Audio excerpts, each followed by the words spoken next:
अस्सलाम वालेकुम वरहमतुल्लाहि वबरकातुहू। मुझे इस देश के 25 करोड़ मुसलमानों से सिर्फ एक ही सवाल पूछना है कि इस देश का मुसलमान कब तक धोखा खाएगा।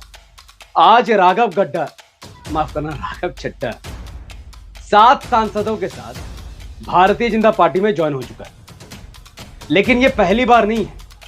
अगर आप पिछले 2014 से 2026 तक के रिपोर्ट में आपके सामने रखूंगा तो आपका भी दिमाग हिल जाएगा। दिल्ली इलेक्शन आपको याद है, जब समाजवादी पार्टी का एक मुस्लिम नेता अमानतुल्लाह खान ओवैसी साहब को चीख चीख के बीजेपी का बी टीम कह रहा था, तब असदुद्दीन ओवैसी साहब ने आम आदमी पार्टी को बीजेपी और आरएसएस का छोटा रिचार्ज कहा था।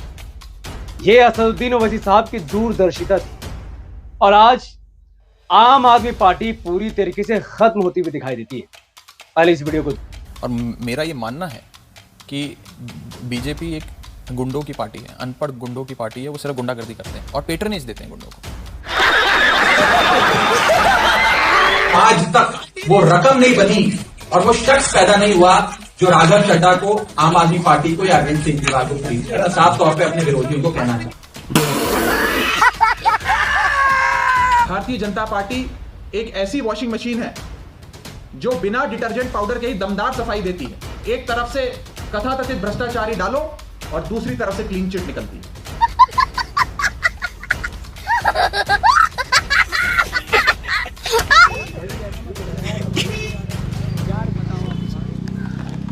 केजरीवाल हो रहा है यार। अरे मत भाई।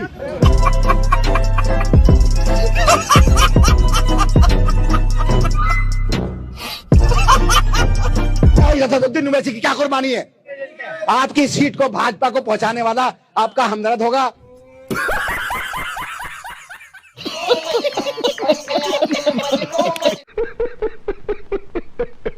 पिछले 10 सालों में सिर्फ आम आदमी पार्टी नहीं बल्कि कांग्रेस ने भी मुसलमानों को धोखा दिया है।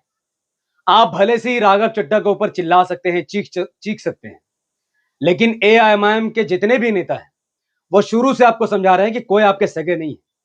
70 साल से लोग आपको ठगते जा रहे हैं और उसका प्राइम एग्जाम्पल खुद राघव चड्ढा है।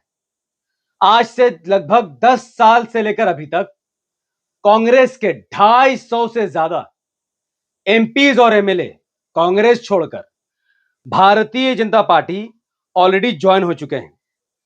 इसका प्राइम एग्जाम्पल मध्य प्रदेश का एक और जेनजी नेता ज्योतिरादित्य सिंधिया है, जो कांग्रेस का एक युवा नेता था और मध्य प्रदेश का मुसलमान इस भैया के लिए जान देने को भी तैयार था। लेकिन 2020 में ज्योतिरादित्य सिंधिया ने भी 22 से 25 कांग्रेस के एमएलए तोड़कर भारतीय जनता पार्टी में विलय करवा दिया और मध्य प्रदेश में चुनी हुई कांग्रेस की सरकार को गिराकर भारतीय जनता पार्टी की सरकार गिरा दी। फिर कर्नाटका में भी मुसलमानों ने कांग्रेस को एक तरफा वोट किया।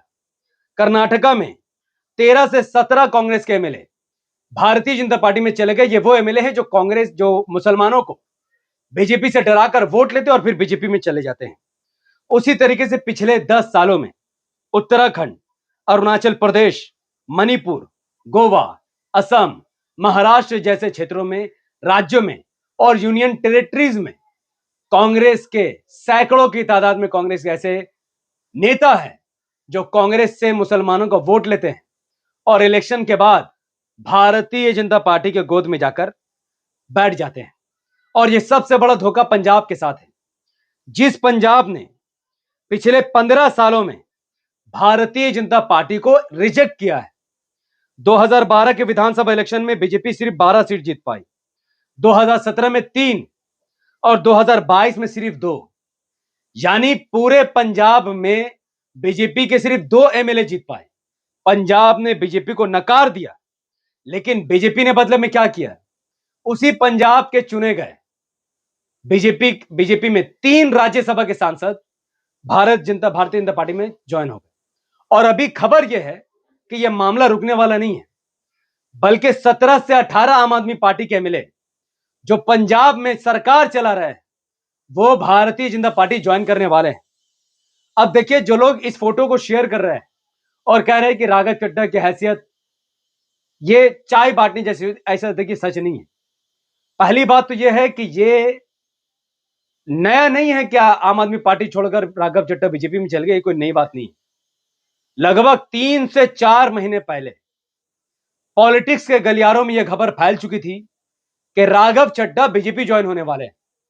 यही वजह है कि राघव चड्ढा उन मुद्दों पर सवाल उठा रहे थे जो मुद्दा जेनजी को अट्रैक्ट कर रहा था, चाहे वो एयरपोर्ट में महंगा खाना हो, या आपका मोबाइल का रिचार्ज हो, या प्राइवेट स्कूल की मनमानी हो, और जितने मुद्दों पर राघव चड्ढा आवाज उठा रहे थे उन मुद्दों पर बीजेपी रिस्पॉन्स कर रही थी और मुद्दों को मान रही थी, क्योंकि बीजेपी और राघव चड्ढा 3 महीने से मिलकर काम कर रहे हैं।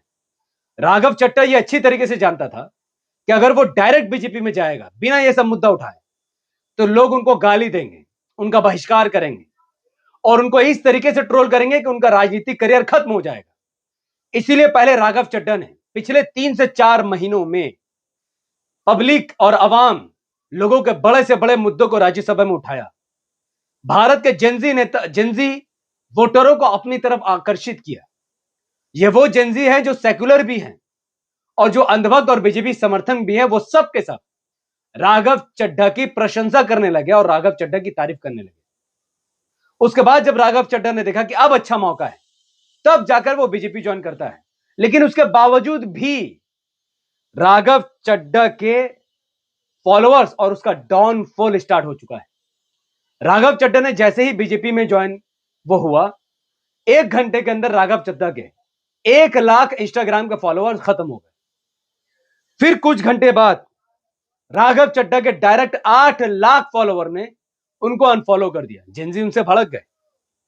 फिर एक दिन बाद राघव चड्ढा के और 5 लाख फॉलोअर कम हुए, लेकिन अब तक राघव चड्ढा के 13 लाख फॉलोअर्स उनको अनफॉलो कर चुके। यानी एक दिन के अंदर उनके 14.6 मिलियन फॉलोअर्स में से लगभग 1.3 मिलियन फॉलोअर ने उनका विरोध किया है, बीजेपी में जाने को उनको गलत ठहराया है। राघव चड्ढा ने अपने प्रेस कॉन्फ्रेंस में कहा कि आम आदमी पार्टी की आइडियोलॉजी बदल चुकी है। अब सोचो कैसा है इसका मानसिक संतुलन बिगड़ा हुआ राघव चड्ढा का। जिस बीजेपी में वो शामिल हुआ उसका मानसिक संतुलन कैसा है और उसकी आइडियोलॉजी क्या है। भारत में सबसे घटिया आइडियोलॉजी अगर किसी पार्टी की तो वो बीजेपी की है, और तुम उसमें जाकर कहते हो कि आम आदमी पार्टी की आइडियोलॉजी खराब हो चुकी है। अच्छा, लोगों का सवाल यह कि राघव चड्ढा आखिर आम आदमी पार्टी छोड़कर बीजेपी में क्यों गया, तो उसका रीजन देखिए। इसका नाम है अशोक मित्तल, आम आदमी पार्टी के ये भी सांसद हैं। 14 अप्रैल को ईडी ने इसके घर पर रेड मारा और 24 अप्रैल को इसने बीजेपी ज्वाइन कर ली। इसका क्या मतलब, आप समझिए इस मैटर। भारतीय जनता पार्टी और उनकी सरकार विपक्षी नेताओं को या तो जेल भिजवाना चाहती है, या तो ईडी, सीबीआई और पुलिस प्रशासन द्वारा उनको परेशान करना चाहती है। राघव चड्ढा या तो करप्ट है, या मुझे कंफर्म नहीं पता, या तो वो करप्ट है, करप्शन के डर से कहीं वो जेल ना चल जाए इसलिए वो बीजेपी में गए हैं, या फिर उनको जेल जाने से डर लगता है, उनको आंदोलन करने से डर लगता है, उनको भगत सिंह बनने से डर लगता है, इसलिए वो भगत सिंह का रास्ता छोड़कर, मर्द मुजाहिद का रास्ता छोड़कर, जद्दोजहद का रास्ता छोड़कर वो बीजेपी में चले गए। और उनके साथ 20 आम आदमी पार्टी दिग्गज नेताओं ने भी इस्तीफा दे दिया है। अब देखिए, इसके बाद आम आदमी पार्टी की भी सरकार गिरने की खबर पंजाब में आ सकती है। देखिए, पंजाब में 117 विधानसभा की सीटें हैं। जो भी पार्टी है, जो भी गठबंधन 59 एमएलए की सीट जीतेगा उसी की सरकार बनेगी। फिलहाल आम आदमी पार्टी के पास बहुमत से कई ज्यादा, यानी लगभग 90% सीट उन्हीं के पास है, 94 एमएलए। और खबर है कि 17 से 18 एमएलए बीजेपी के संपर्क में है। हो सकता है कि बीजेपी आम आदमी पार्टी के और कांग्रेस के 50 एमएलए, 60 एमएलए खरीदकर पंजाब में सरकार बना ले। और राघव चड्ढा का जो प्लानिंग है, जो मुझे समझ में आता है कि आगामी विधानसभा इलेक्शन जब पंजाब में जो होने वाला है, उसमें राघव चड्ढा बीजेपी की तरफ से पंजाब के लिए सीएम फेस का उम्मीदवार होंगे। चूंकि राघव चड्ढा ने कई बड़े मुद्दों पर अपनी आवाज बुलंद की और बीजेपी ने उनकी बात मानी, जो कि उनके स्ट्रैटेजी का हिस्सा था, तो पंजाब में बीजेपी के लिए बहुत इजी होगा कि वो राघव चड्ढा को एज अ सीएम फेस दिखाएंगे। और जिस पंजाब के लोगों ने बीजेपी का विरोध किया, बीजेपी को नकारा, उस पंजाब के लोग राघव चड्ढा के रूप में बीजेपी को स्वीकार कर ले। और जो बीजेपी कभी पंजाब में सरकार नहीं बना पाई, वो बीजेपी आने वाले सालों में पंजाब में सरकार बना ले, यही मामला मुझे समझ में आता है। लेकिन मैं भारत के 25 करोड़ मुसलमानों से कहता हूं कि कांग्रेस के नेता बीजेपी में जाते हैं लेकिन एमआईएम बीजेपी की B team, Raghav Chadha BJP में जाता है लेकिन एमआईएम बीजेपी की B team, Jyotiraditya Scindia BJP में जाता है लेकिन एमआईएम बीजेपी की बी टीम।